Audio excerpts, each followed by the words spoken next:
Hello everyone, fill your form में आपका स्वागत है। आज जो हम फॉर्म फिल करने जा रहे हैं वो CRPF central reserve police force का कांस्टेबल ट्रेड्समैन का फॉर्म है। फॉर्म को अप्लाई करने की लास्ट डेट 19 मई 2026 है। फॉर्म को भरने में अगर आपको कोई परेशानी आ रही है तो मैं आपको स्टेप बाय स्टेप बताऊंगा आपको अपना फॉर्म कैसे फिल करना है। तो सबसे पहले अगर आपने अभी तक रजिस्ट्रेशन नहीं किया है तो आपको पहले रजिस्ट्रेशन करना होगा, उसके बाद हम फॉर्म आगे भर सकते हैं। लेकिन अगर आप पहले कभी रजिस्ट्रेशन कर चुके हैं तो आप लॉगिन करके भी रजिस्ट्रेशन कर सकते हैं। सबसे पहले रजिस्ट्रेशन के लिए रजिस्टर पर क्लिक करेंगे। इसके बाद आपको अपना फुल नेम डालना है as per class 10th marksheet. उसके बाद ईमेल आईडी और मोबाइल नंबर डालेंगे। मोबाइल नंबर फिल करने के बाद हमें जनरेट ओटीपी पर क्लिक करना है। जनरेट ओटीपी पर क्लिक करेंगे तो आपके पास ओटीपी आएगा मोबाइल पर और ईमेल पर, जिसे आपको फिल करना है। तो चलिए फटाफट डिटेल फिल करते हैं। ईमेल आईडी और मोबाइल नंबर आप अपने अकॉर्डिंग डालें, प्राइवेसी की वजह से मैं ये डिटेल्स आपको नहीं दिखा रहा। मोबाइल नंबर डालने के बाद जैसे ही आप जनरेट ओटीपी पर क्लिक करेंगे आपके सामने एक छोटा सा बॉक्स अपीयर होगा। यहाँ पर बॉक्स में आपको सिंपली ओके पर क्लिक करना है। ओके पर क्लिक करते ही आपके मोबाइल पर और ईमेल पर दो अलग अलग ओटीपी आएंगे, जिसको आपको नीचे वाले दो कॉलम्स में फिल करना है कुछ इस तरीके से। मोबाइल नंबर और ईमेल वाला ओटीपी जैसे ही आप फिल करेंगे आपको वेरीफाई ओटीपी पर क्लिक करना होगा। जैसे ही आपका ओटीपी वेरीफाई हो जाएगा फिर आपको कंटिन्यू पर क्लिक करना है और आपके सामने ऐसे डायलॉग बॉक्स अपीयर होगा। यहाँ पे आपको सिंपली इंस्ट्रक्शंस दे रखे हैं, आप पढ़ना चाहें तो पढ़ सकते हैं। हम सिंपली इसको इंस्ट्रक्शंस को क्लोज़ कर देंगे। इस इंस्ट्रक्शंस में आपको सिंपली डिटेल्स दे रखे हैं कि आपको फ़ोटो का साइज़, आपको सिग्नेचर का साइज़ और आपको डॉक्यूमेंट्स का साइज़ लगभग कितना रखना है। साइज़ डिफरेंट है, मैं आपको आगे बता दूंगा कि आपको कैसे अपलोड करना है। यहाँ पर सिंपली आपको अप्लाई न्यू एडवर्टीज़मेंट पर क्लिक करना है। यहाँ पर जब आप क्लिक करेंगे तो आपके सामने अप्लाई हेयर का ऑप्शन आएगा। अब हम अप्लाई करने के लिए प्रोसेस कर सकते हैं। यहाँ पर शुरू की 3 डिटेल्स, आपका name, mobile number, email ID आपको नहीं डालना, वो ऑटोमेटिक फिल हो जाएगा क्योंकि हम पहले ही फिल कर चुके हैं। आईडी में आपको जो आईडी डालनी है आप डाल सकते हैं। मैं आधार कार्ड सिलेक्ट कर रहा हूँ। यहाँ आपको आधार कार्ड का नंबर फिल करना है। उसके बाद आपका जो नेम आईडी पर था वही यहाँ पर आपको फिल करना होगा। तो ये डिटेल्स फिल करने के बाद मैं आपको डिटेल्स ऑप्शनल बता रहा हूँ। ऐसे ही मैंने ये सैम्पल फॉर्म फिल करा है, तो डिटेल्स आपको अपने अकॉर्डिंग डालनी है।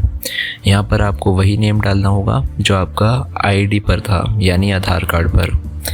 यहाँ पर आपको डेट ऑफ बर्थ सिलेक्ट करनी है कैलेंडर में से। जैसे ही आप डेट ऑफ बर्थ सिलेक्ट करेंगे आपकी एज ऑटोमेटिकली कैलकुलेट होकर सामने वाले कॉलम में दिखाई देने लगेगी। इसके बाद आपको नेशनैलिटी में इंडियन सिलेक्ट करना है। इसके बाद फादर्स नेम और मदर्स नेम फिल करना है। ध्यान रहे फादर्स नेम, मदर नेम आपको सेम स्पेलिंग वही फिल करनी है जो आपकी क्लास 10th की मार्कशीट में थी। तो फादर नेम फिल हो गया। अब हम मदर्स नेम फिल करते हैं। मदर्स नेम फिल करने के बाद जो नेक्स्ट कॉलम आपको दिख रहा है वो permanent identification mark on body, यानी अगर आपकी बॉडी पे कोई भी निशान है तो आपको उस बारे में इसमें फिल करना है। जैसे मेरे राइट हैंड पर कट है तो मैं यहाँ पर लिख सकता हूँ कट ऑन राइट हैंड। ये फिर आपका कोई और बॉडी पार्ट पर निशान है तो आप वो फिल करेंगे। जेंडर सिलेक्ट करने के बाद आपको मैरिटल स्टेटस बताना है, आप मैरिड, अनमैरिड या डाइवोर्स्ड हैं। इसके बाद आपको डोमिसाइल में ये सिलेक्ट करना है। ध्यान रहे आपके पास निवास प्रमाण पत्र होगा तभी आप ये सिलेक्ट करेंगे, लेकिन अगर आपके पास नहीं है तो नो सिलेक्ट करने पे ये फॉर्म आगे फिल नहीं हो पाएगा। आपको इस चीज़ का ध्यान रखना है। यहाँ पर अगर आप किसी और राज्य से आकर किसी दूसरे राज्य में रह रहे हैं तो आप ये सिलेक्ट करेंगे, वरना सिंपली नो सिलेक्ट करना है। इसके बाद आप कौन से स्टेट में रहते हैं आपको अपना स्टेट सिलेक्ट करना है। स्टेट सिलेक्ट करने के बाद आप यहाँ पर डिस्ट्रिक्ट सिलेक्ट करेंगे। डिस्ट्रिक्ट सिलेक्ट करने के बाद आपका जो भी डोमिसाइल का सर्टिफिकेट नंबर है वो आपको इस वाले कॉलम में फिल करना है। यहाँ पर सर्टिफिकेट नंबर डाल देंगे। मैं आपको एक और तरीका बताऊंगा, कैटेगरी रिजर्वेशन। यहाँ पर जो है आपको अपनी सिलेक्ट करना है आपका धर्म कौन सा है, और उसके बाद आपको अपनी श्रेणी सिलेक्ट करनी है कि आप जनरल से हैं, SC ST OBC से हैं। जनरल से हैं तो जनरल सिलेक्ट करेंगे, या फिर अगर आप SC ST OBC से हैं तो आपको बाकी की डिटेल्स आपको देनी होंगी। तो सर्टिफिकेट नंबर आपका जो भी कास्ट सर्टिफिकेट नंबर होगा वो फिल करेंगे। उसके बाद आपको यहाँ पे स्टेट और उसके बाद जिस डिस्ट्रिक्ट से आपको ये जारी हुआ था वो वाला डिस्ट्रिक्ट आपको सिलेक्ट करना है। तो मैं आपको फिल करके बता दे रहा हूँ आपको किस तरीके से स्टेट और डिस्ट्रिक्ट सिलेक्ट करने हैं। कभी कभी ऑप्शन खुलने में टाइम लग सकता है, तो आप 2-3 सेकंड वेट करेंगे तो ऑप्शंस ये खुल जाएंगे। कभी कभी क्लिक करने पर ये खुलते नहीं हैं। यहाँ पर आपको सिंपली ये सर्टिफिकेट किसने जारी करा था वो सिलेक्ट करना है। उसके बाद अगेन कैलेंडर में से आपको वो डेट सिलेक्ट करनी है जिस तारीख को सर्टिफिकेट इशू हुआ था। मैं जनरल से हूँ तो जनरल सिलेक्ट करके आगे बढ़ जाऊँगा। यहाँ पर आपको बताना है कि आप एक्स सर्विसमैन तो नहीं, आप पहले जॉब तो नहीं करते थे, वरना फिर आप डायरेक्ट एंट्री सिलेक्ट करेंगे। ये वाले कॉलम में अगर आपके कोई भी क्रिमिनल केस पेंडिंग है तो आपको ये सिलेक्ट करना है, वरना आप सिंपली नो करेंगे। नेक्स्ट कॉलम में अगर आपके माता पिता 1984 के दंगों में मारे गए थे तो आप ये सिलेक्ट करेंगे, वरना इसमें भी आपको नो ही सिलेक्ट करना है। यहाँ पर अगर आप कोई स्पोर्ट्स में हैं तो आप ये सिलेक्ट करेंगे, वरना नो सिलेक्ट करेंगे। ध्यान रहे ये सिलेक्ट करने पे आपको ये डिटेल फिल करनी होगी। इसमें आपको बताना है आप कौन से स्पोर्ट्स से बिलोंग करते हैं और आपके पास कोई सर्टिफिकेट है या नहीं। यहाँ पर आपको अपनी पोस्ट सिलेक्ट करनी है। अब पोस्ट सिलेक्ट करने में सबसे ज़्यादा ध्यान आपको इस चीज़ का रखना है कि आपको अपने पोस्ट की एलिजिबिलिटी पता हो। मैं इस एलिजिबिलिटी का या नोटिस का लिंक डिस्क्रिप्शन में लगा दूंगा। आप आराम से जो भी एजुकेशन क्वालिफ़िकेशन उस पोस्ट के लिए है उसको पहले आराम से पढ़ लेना और देख लेना कि आप उस पोस्ट के लिए एलिजिबल हैं या नहीं। तो इसको आराम से पढ़ने के बाद आप अपनी पोस्ट सिलेक्ट कर सकते हैं। मैं ड्राइवर सिलेक्ट कर सेव पर क्लिक कर दूंगा। हमारे सामने एक न्यू पेज अपीयर होगा। इस न्यू पेज में हमें अपना एड्रेस फिल करना है।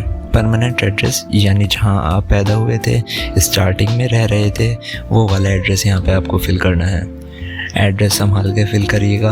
आप चाहे तो आधार कार्ड से फिल कर सकते हैं, लेकिन वो एड्रेस होना चाहिए जहां आप स्टार्टिंग में पैदा हुए थे और वहां पर रह रहे थे। उसके बाद आपको पिन कोड डालना है। यहाँ पर आप स्टेट फिल करेंगे। स्टेट सिलेक्ट करने के बाद आप अपना डिस्ट्रिक्ट सिलेक्ट करेंगे।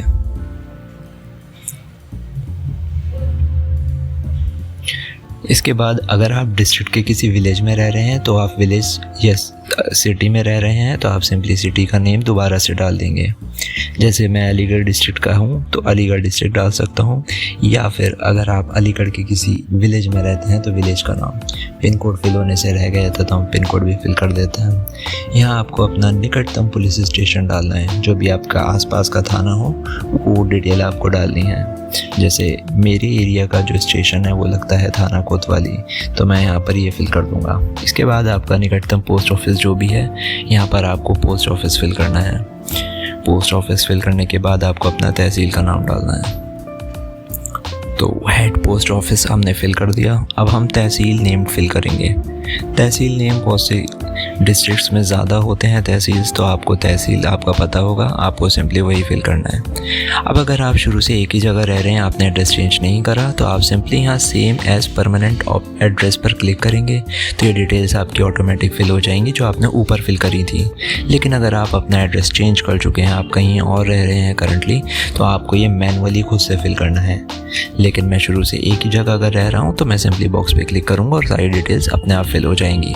मुझे सेव कर देना है। अब यहाँ पर मुझे अपनी क्वालिफ़िकेशन डिटेल्स डालनी है। ध्यान रहे ड्राइवर के लिए केवल 10th ड्राइवर के लिए उन्होंने केवल 10th मांगा है, तो हम सिंपली 10th फिल कर रहे हैं। लेकिन अगर और भी डिटेल्स मांगी गई हैं, जैसे आपको 12th फिल करना है, तो आप ऐड करके और डिटेल्स भी फिल कर सकते हैं। तो मैं फटाफट से यहाँ पर डिटेल्स फिल कर देता हूँ। यहाँ पर आपको वही स्टेट डालना है जहाँ से आपने अपना 10th या हाई स्कूल किया था। यहाँ पे आपको अपना बोर्ड डालना है। कभी कभी देखिए बोर्ड का ऑप्शन नहीं खुल रहा है तो आपको कुछ सेकंड वेट करना है, या आप रैंडमली कोई और स्टेट सिलेक्ट करके वापस अपना स्टेट सिलेक्ट करेंगे तो ये ऑप्शन खुल जाएगा। अगर आप CBSE या ICSE बोर्ड से हैं तो ये सिलेक्ट करेंगे, लेकिन अगर आपका बोर्ड इसमें नहीं है तो अदर बोर्ड फिल कर सकते हैं, या फिर आप सिंपली स्टेट बोर्ड सिलेक्ट कर दें। इसके बाद हम जैसे ही ऐड पर क्लिक करेंगे हमारी ये डिटेल सेव हो जाएंगी। यहाँ पर आपके सामने आपकी पोस्ट लिख कर आ जाएगी। इसके बाद आपको बताना है क्या आप इसके लिए एलिजिबल हैं। तो उन्होंने कहा है कि आपके पास 10th की मार्कशीट है, तो यहाँ पर येस करेंगे। अब उन्होंने डिटेल्स में ये नहीं बताया है कि हमें किस चीज़ की डिटेल्स देनी है, तो हमने जो 10th की मार्कशीट के बारे में लिखा है हम वही डिटेल यहाँ पर फिल कर देंगे। जैसे कि हाई स्कूल यूपी बोर्ड से किया है तो यूपी बोर्ड, उसके बाद आप अपनी परसेंटेज फिल कर देना, आपकी जो भी परसेंटेज हो। अगर डिटेल्स उन्होंने मेंशन करी होती किस बारे में है तो हम वैसे ही डिटेल्स फिल करते हैं।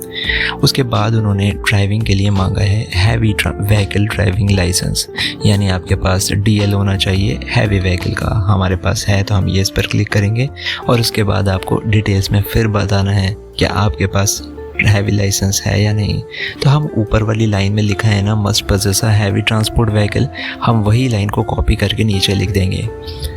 अगर आप किसी और पोस्ट के लिए अप्लाई कर रहे हैं और आपके सामने ऐसा ही ऑप्शन आता है तो ऊपर वाले में येस के ऊपर जो लाइन लिखी है आप चाहें तो वही कॉपी करके डिटेल्स में लिख सकते हैं। इसके बाद आप सेव एंड नेक्स्ट पर क्लिक कर देंगे। जैसे ही आप सेव करेंगे आपके सामने दूसरा पेज अपीयर होगा। ये इस वाले पेज पर हमें अपने डॉक्यूमेंट्स अपलोड करने हैं। मैं आपको स्टेप बाय स्टेप बताऊंगा कि अगर आप लोगों को साइज़ कन्वर्ट करना नहीं आता तो आप कैसे कर सकते हैं। जैसे हमें फ़ोटो अपलोड करना है, सिग्नेचर और बाकी सर्टिफिकेट भी। अगर मैं रैंडमली कोई भी फ़ोटो सिलेक्ट करता हूँ और उसका साइज़ 50 KB से 100 KB के बीच नहीं है तो वो वाला फ़ोटो अपलोड नहीं हो पाएगा। मैं आपको बताता हूँ कैसे। जैसे मैंने ये फ़ोटो सिलेक्ट किया, अब इसका साइज़ बहुत कम है तो आपके सामने लिख कर आ गया साइज़ कम से कम 50 KB होना चाहिए और ये फ़ोटो अपलोड भी नहीं हुआ। तो आपको सबसे पहले गूगल पे आ जाना है और यहाँ पर सर्च करना है Pi7। ये वेबसाइट आपको जो फर्स्ट पे आ रही है आपको ओपन कर लेनी है। सेकंड नंबर पर यहाँ पर लिखा हुआ है रिड्यूस इमेज साइज़ इन KB। अब इसमें आप रिड्यूस इमेज साइज़ इन KB या तो ये वाला ऑप्शन सिलेक्ट कर सकते हैं या फिर नीचे इंक्रीज़ इमेज साइज़ इन KB, इन दोनों में से कोई भी ऑप्शन सिलेक्ट करना चाहें तो आप कर सकते हैं। जैसे यहाँ पर आपको इमेज सिलेक्ट करनी है, जैसे मुझे इसको चेंज करना है। अब मैं इसका साइज़ बढ़ाना चाहता हूँ और 50 से 100 KB के बीच रखना है। तो मान लीजिए मैं इसका साइज़ 50 से 100 के बीच कोई भी नंबर सिलेक्ट कर लूँगा। जैसे कि मैं यहाँ पर फिल कर देता हूँ 75 KB। अब 75, 50, 100 के बीच है और इस साइज़ पे क्लिक कर दिया। कुछ सेकंड्स आपको लगेंगे और आपका जो भी यहाँ पर फ़ोटो था वो अपने आप रिसाइज़ हो जाएगा। देखिए 75 KB डाउनलोड कर लेंगे। अब हमारा फ़ोटो डाउनलोड हो गया है और यही वाला फ़ोटो जो हमने डाउनलोड किया था इसको सिंपली वो वाले डॉक्यूमेंट्स में अपलोड कर देंगे। और इसी तरह आपको अपना सिग्नेचर और मार्कशीट के साइज़ भी एडजस्ट कर लेना है। यहाँ पर हम वही फ़ोटो अपलोड करेंगे तो अब वो फ़ोटो अपलोड हो चुका होगा। तो डाउनलोड में से मैं वो फ़ोटो अपलोड करूँगा तो वो ऑटोमेटिकली अपलोड हो जाएगा। कोई भी साइज़ का एरर नहीं आएगा, कोई प्रॉब्लम नहीं आएगी। देखिए फ़ोटो अपलोड हो चुका है। बिल्कुल इसी तरह आपको सिग्नेचर और अपनी 10th की मार्कशीट जो वो मांग रहे हैं वो अपलोड कर देनी है। ध्यान रहे मार्कशीट का साइज़ 100 से 500 KB के बीच है। बॉक्स टिक करने के बाद हम सेव ऑप्शन पर क्लिक करेंगे। सेव ऑप्शन पर क्लिक करने के बाद हमारे सामने एक न्यू पेज अपीयर होगा। इस वाले पेज पे आपके सामने आपकी एप्लीकेशन की सारी डिटेल्स आ जाएंगी जो आपने फिल करी थी। उस एप्लीकेशन को आप ध्यान से पढ़ लेना। अगर आपको एडिट करना है तो आप बैक जाकर वापस से एडिट कर सकते हैं। तो डिटेल्स जो भी आपकी एप्लीकेशन की है आपको बहुत संभाल के पढ़ लेनी है कि उसमें कोई मिस्टेक नहीं होनी चाहिए। एक बार आपने पेमेंट कर दिया उसके बाद आप इसमें कोई चेंज नहीं कर सकते और स्क्रॉल डाउन करके नीचे आ जाना है। यहाँ पर आपके सामने फ़ोटो, सिग्नेचर और हाई स्कूल की मार्कशीट तीनों चीज़ें दिखाई देंगी। मैंने सिग्नेचर की जगह भी फ़ोटो लगा दिया क्योंकि मैं सैम्पल की तरह ये फॉर्म भर रहा हूँ। यहाँ पर आपको अपना सेंटर फिल करना है, जो भी आपके आसपास का सेंटर हो आप सिलेक्ट कर लेना। उसके बाद आपको सिंपली नीचे आ जाना है। यहाँ पर आपको पेमेंट करनी है तो बॉक्स पे क्लिक कर पे नाउ पर क्लिक करेंगे। आप चाहे तो डेबिट कार्ड से पेमेंट कर सकते हैं या फिर नेट बैंकिंग यूज़ कर सकते हैं, इससे पेमेंट कर सकते हैं, वरना आप सिंपली यूपीआई पे जनरेट QR पर क्लिक करना। अब आप पेटीएम, फ़ोनपे या गूगल पे जिससे भी पेमेंट करना चाहें QR स्कैन करके पेमेंट कर देना। जैसे ही आप पेमेंट कंप्लीट करेंगे आपका जो फॉर्म है वो फिल हो जाएगा। पेमेंट की रिसीप्ट आपके सामने आएगी तो वो आपको डाउनलोड करके रख लेनी है फ्यूचर के लिए।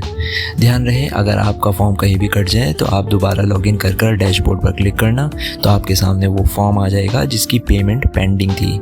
मैंने पेमेंट नहीं करी थी इसलिए वो पेंडिंग दिखा रहा है। अगर आपका फॉर्म में पेमेंट में कोई प्रॉब्लम आए तो डैशबोर्ड पे क्लिक करके ये वाला ऑप्शन में एक्शन पर जाना, जो लास्ट में लिखा हुआ है सेटिंग के आगे एक्शन, इस पर क्लिक करके आप पेमेंट दोबारा कर सकते हैं अगर आपकी पेमेंट पूरी ना हो। जानकारी अच्छी लगी हो तो वीडियो को लाइक करें और चैनल को सब्सक्राइब करें। Thank you.